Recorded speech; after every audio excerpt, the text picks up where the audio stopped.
Sound take 7 एक बार थोड़ा सा इसको, अगर ये ईशा फाउंडेशन नहीं होता और मान लीजिए जॉर्ज फाउंडेशन होता या ये अकबर फाउंडेशन होता या ये आयशा फाउंडेशन होता, तो क्या इस तत्परता से, इस ओवर इंथुसियाज्म से कार्रवाई होती? बिल्कुल नहीं होती। ये सहयोग है या प्रयोग है कि हिंदू हिंसक है बोलकर दिखाइए, मुसलमान हिंसक है। देवता भगवान नहीं होता बोलकर दिखाइए पैगंबर के विषय में। मंदिर जाने वाले लड़की छेड़ते हैं मस्जिद के विषय में बोलकर दिखाइए। मठाधीश जो होते हैं वो माफिया होते हैं मदरसे के बारे में अखिलेश यादव जी एक बार बोलकर दिखाए।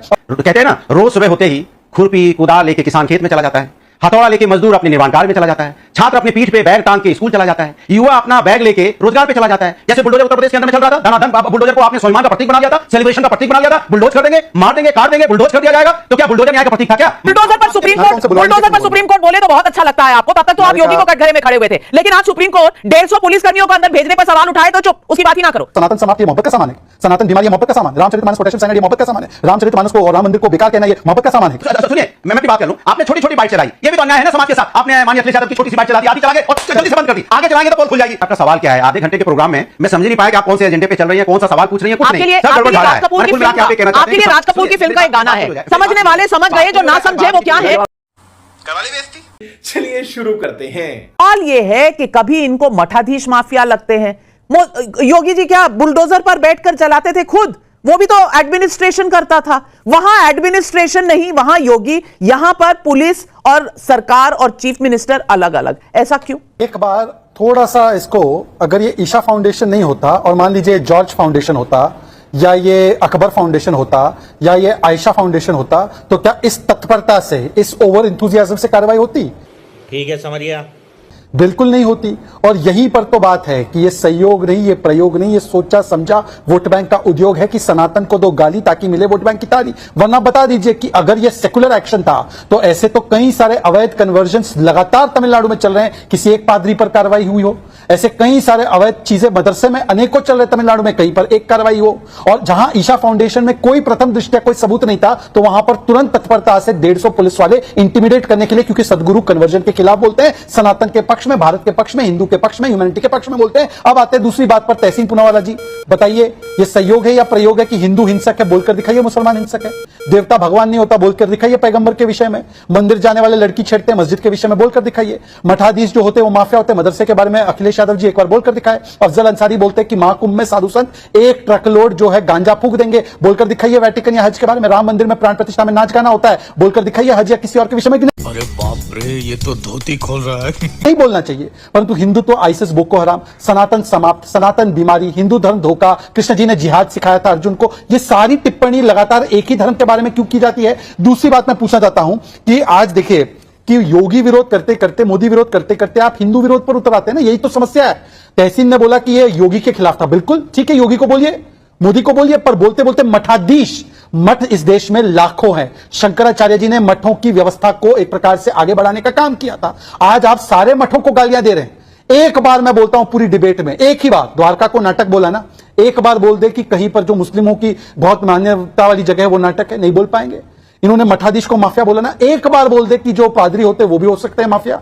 एक बार बोल दे कि जिस प्रकार से बोला गया राम मंदिर प्राण प्रतिष्ठा में नाच गाना हो रहा था, एक बार कहीं हज के बारे में बोलने की हिम्मत जुटा दे। नहीं तो मुझे लगता है कि ये इशू बेस्ड, मैं इसके भी खिलाफ हूं। किसी के बारे में नहीं कहना चाहिए, क्यों कहें हम किसी मस्जिद या चर्च या किसी गुरुद्वारे के बारे में। लेकिन अनुराग भदौरिया जी, जब इंडिया अलायंस का अलायंस किसके बेसिस पर बना है? क्या इसी के बेसिस पर बना है कि हिंदुओं को गाली दो, सनातन को गाली दो, मठाधीश जो होते हैं वो माफिया होते हैं, सनातन को खत्म करो, ये कोड़ होता है, ये डेंगू होता है, और 150 पुलिसकर्मी है तो आश्रम में भेज दो, और बाकी जॉर्ज पुनैया के साथ भारत जोड़ो करो। सवाल उठता है कि सिर्फ हिंदू धर्म टारगेट पर क्यों है? अनुराग भदौरिया। न्यायिका जी, सबसे पहले नवरात्रि की सभी को ढेर सारी शुभकामनाएं।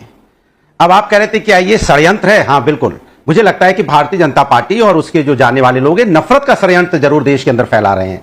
कहते हैं ना, रोज सुबह होते ही खुरपी कुदाल लेके किसान खेत में चला जाता है, हथौड़ा लेके मजदूर अपने निर्माण कार्य में चला जाता है, छात्र अपने पीठ पे बैग टांग के स्कूल चला जाता है, युवा अपना बैग लेके रोजगार पे चला जाता है।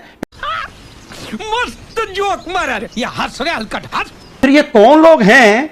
ये कौन लोग आते हैं समाज के अंदर में जो नफरत का जहर बोते हैं, फिर वो टीवी स्क्रीन पे चलाते हैं? ये कौन लोग हैं, कहां से आते हैं? यही तो नहीं समझ में आ रहा है। कि जो लोग अपने काम में बिजी हो तो बिजी है, लेकिन पता नहीं कौन लोग हैं ये समाज के अंदर जो नफरत का जहर फैला रहे हैं चारों तरफ। सवाल उठता है कि आपने अभी बोला कि हाई कोर्ट का आदेश, ये देश संविधान और न्यायपालिका से चलता है। अगर न्यायपालिका ने कोई आदेश दिया है तो उस पर कार्रवाई हो रही होगी, जाहिर सी बात है। अगर न्यायपालिका कल सुप्रीम कोर्ट कहेगा ये बंद तो बंद, जैसे बुलडोजर उत्तर प्रदेश के अंदर में चल रहा था, धनाधन बुलडोजर को आपने स्वाभिमान का प्रतीक बना लिया था, सेलिब्रेशन का प्रतीक बना लिया था, बुलडोज कर देंगे, मार देंगे, काट देंगे, बुलडोज कर दिया जाएगा। चुप, बिल्कुल चुप। बंद हुआ। जहां तक आपने मठाधीश की बात बोली, सवाल व्यक्तिगत हो रहा था। आप किसी को कहेंगे, आप व्यक्तिगत हमला करेंगे तो बोलेंगे टोटी चोर है, किसी को बोलेंगे और पलट के आपको जवाब दिया जाएगा। क्या आप बताइए, हम आपसे पूछना चाहते हैं सीधा सा जवाब, क्या साधु के भेष में रावण नहीं आया था? हम सभी साधु संतों का सम्मान करते हैं, जो साधु संत है उनका आदर सत्कार करते हैं, हम उनको प्रणाम करते हैं। लेकिन अगर कोई साधु के भेष में अगर रावण होगा तो हम तो उसको बोला जाएगा ना।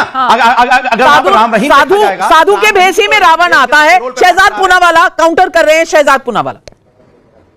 साधु के भेष ये में अगर कोई देखा जाएगा, हाँ, देखिए अब एक महत्वपूर्ण बात की साधु के भेष में रावण आएगा, लेकिन आप उसका इशू बनाने वाले मुझे लगता है कि इशू ना बनाए। उनकी पूरी बात नहीं, बुलडोजर पर सुप्रीम कोर्ट बोले तो बहुत अच्छा लगता है आपको, तब तक तो आप योगी को कटघरे में खड़े हुए थे। लेकिन आज सुप्रीम कोर्ट 150 पुलिस कर्मियों को अंदर भेजने पर सवाल उठाए तो चुप, उसकी बात ही ना करो। शहजाद नाविका नहीं बात क्यों नहीं बात अनुराग जी अब रुक जाइए, अब रुक जाइए, शहजाद जी की बात सुन लीजिए, उसके बाद बोलिएगा। जी शहजाद जी, मुझे लगता है कि बेसिक कर्टेसी हम लोग डिबेट में क्यों एक दूसरे को एक्सटेंड नहीं कर सकते कि आप मेरी बात सुनो, मैं आपकी सुनता हूं। हमने तो सुना ना, अब सुन लीजिए, 10-15 सेकंड की बात है। मैं बिल्कुल मानता हूं कि साधु का भेष धारण करके रावण आया था, तो उसका मतलब ये तो नहीं है कि सारे साधु खराब हो गए, पर साधुओं को, मठाधीशों को बोलने वाले, मैं तो कह रहा हूं कि ऐसे कई सारे पादरी है जो बच्चों का एक्सप्लॉयटेशन करते हैं, ये तो वैटिकन ने माना है। ऐसे कई सारे मौलवी है जो आतंकवाद में लिप्त है, तो ये तो सर्वविदित बात है। तो सारे मौलवियों को बोलने की हिम्मत है? वहां पर टेरर हैज नो रिलीजन, वहां पर क्राइम हैज नो रिलीजन, पर यहां पर सीधा साधु संतों पर हमला। यही नहीं, अभी और सुनिए। दूसरी बात, ये जो नफरत की बाजार में मोहब्बत की दुकान, तो मुझे बता दो, सनातन समाप्ति ये मोहब्बत का सामान है? सनातन बीमारी मोहब्बत का सामान? रामचरितमानस पोटेशियम साइनाइड ये मोहब्बत का सामान है? रामचरितमानस को और राम मंदिर को बेकार कहना ये मोहब्बत का सामान है क्या? अगर है तो बोलिए दूसरे धर्मों के बारे में भी ऐसे विश्लेषण कर दीजिए। और तीसरी और आखिरी बात, देखिए इसका असली दोषी कौन है? असली दोषी वो नेहरूवियन फर्जी सेकुलरिज्म है, जिसका पूरा का पूरा तात्पर्य है कि हिंदू को तो कितनी भी गाली दे दो वो सेकुलरिज्म में जायज है, और माइनॉरिटी चाहे कुछ भी कर दे वो सेकुलरिज्म के नाम पर सब जायज है। ये हिंदू को दो गाली और वोट बैंक के नाम पर सब पूरी तरह से माइनॉरिटी के लिए पूरा खेल फरुखाबादी, यही पूरी जड़ है इसके पीछे। अनुराग भदौरिया, लगातार अपनाया जाता है। एक आखिरी उदाहरण देता हूं। देखिए पहले मैंने बोला, फिर बोलता हूं, हम समाजवादी लोग हैं, हमेशा साधु संतों का सम्मान करने वाले लोग हैं, तभी तो हम केदारेश्वरनाथ इतना बड़ा मंदिर बनाने वाले।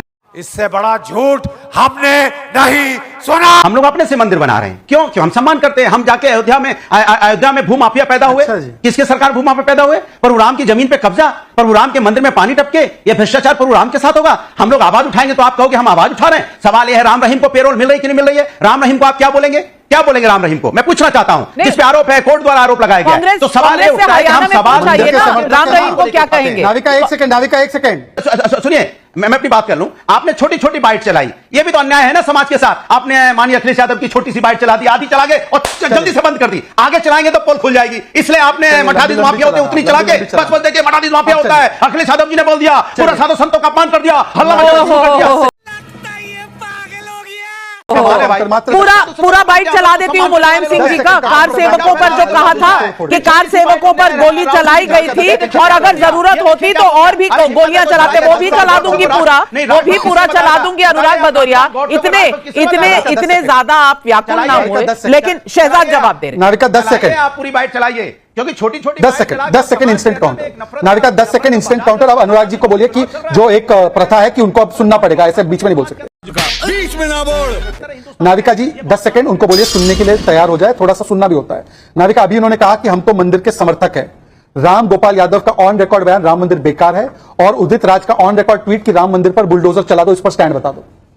देखिए, मुझे अभी तक एक बात समझ में नहीं आई, आपका सवाल क्या है? आधे घंटे के प्रोग्राम में मैं समझ ही नहीं पाया कि आप कौन से एजेंडे पे चल रही हैं, कौन सा सवाल पूछ रही हैं। कुछ नहीं, सब गड़बड़ झाड़ा है। कुल मिला के आप ये कहना चाहते हैं आपके लिए राज कपूर की फिल्म का एक गाना है, समझने वाले समझ गए, जो ना समझे वो क्या है, वो राज कपूर आपको बता कर गए हैं। अब आप नहीं समझे तो मैं क्या कहूं आपको।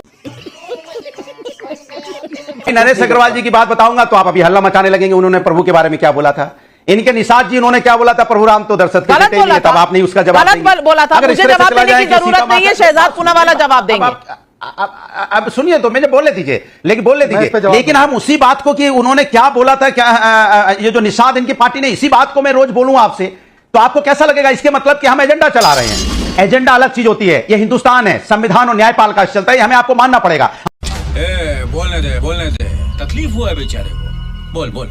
हमने बार बार बोला है, प्रभु राम मेरे आस्था का विषय है, राजनीतिक विषय नहीं है। भारतीय जनता पार्टी धर्म के नाम पे राजनीति करना चाहती है, जो समाज के लिए ठीक नहीं है, क्योंकि समाज के अंदर में जब भी ये बात करेगी तब भी हमेशा धर्म के नाम पे एक नफरत की राजनीति फैलाना चाहती है, जो ठीक नहीं है। हम धर्म आस्था का विषय बार बार कहते हैं, साधु संतों का सम्मान करने वाले लोग हैं हम, ये भारतीय जनता पार्टी की तरह नहीं है हम। इसलिए भारतीय जनता पार्टी समाज के अंदर में कहते हैं ना, जब समाज में शांति होगी तब नए युग की क्रांति होगी। ये समाज में शांति नहीं रखने देना चाहते, ये समाज को न्याय फुरकते रहते हैं, ये चाहते नहीं कि समाज के अंदर में, क्योंकि समाजवादी पार्टी शांति प्रिय पार्टी है। शहजाद पूनावाला, आप शांति को भंग करने वाली पार्टी है, जवाब दीजिए। हम चर्चा बैठ के कर रहे हैं क्योंकि चुनाव होने वाला है कल हमने नहीं आज चुनाव का राष्ट्र नाविका जी, क्योंकि राम नरेश अग्रवाल ने वो बयान जुलाई 2017 में दिया और मार्च 2018 में उन्होंने समाजवादी पार्टी छोड़ी। उनको समाजवादी पार्टी ने इस बयान के लिए क्यों नहीं निकाला? आज ये यहां पर छाती कुर्ता फाड़ रहे हैं अपना। उन्होंने 6 महीने 8 महीने तक राम नरेश अग्रवाल पर कोई बयान नहीं, कोई एक्शन नहीं, उल्टा डिफेंड किया और कहा बिल्कुल सही कहा। उन्होंने माफी मांगी उस बयान के लिए जब समाजवादी पार्टी छोड़ी। तब अनुराग से पूछे कि आज बताइए कि मठाधीश को माफिया बोलने वाले पर क्या कार्रवाई,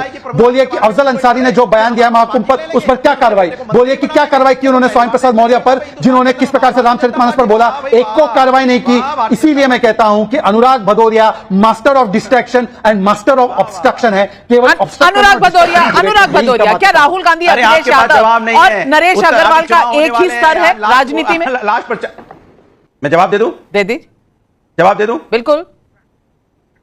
देखिए भारतीय जनता पार्टी के साथ समस्या ये हो गई है, अभी कह रहे हैं जब जवाब दिया था तब उस समय समाजवादी पार्टी में थे, तो उन्होंने जब इस तरह की बात बोली, प्रभु राम का अपमानजनक शब्दों का इस्तेमाल किया, तो आपने पार्टी में क्यों ले लिया? ऐसे व्यक्ति को तो नहीं लेना चाहिए था। नहीं, पर आप भी तो मंत्री भी दोनों तरफ से नहीं खेल सकते आप अनुराग भदौरिया।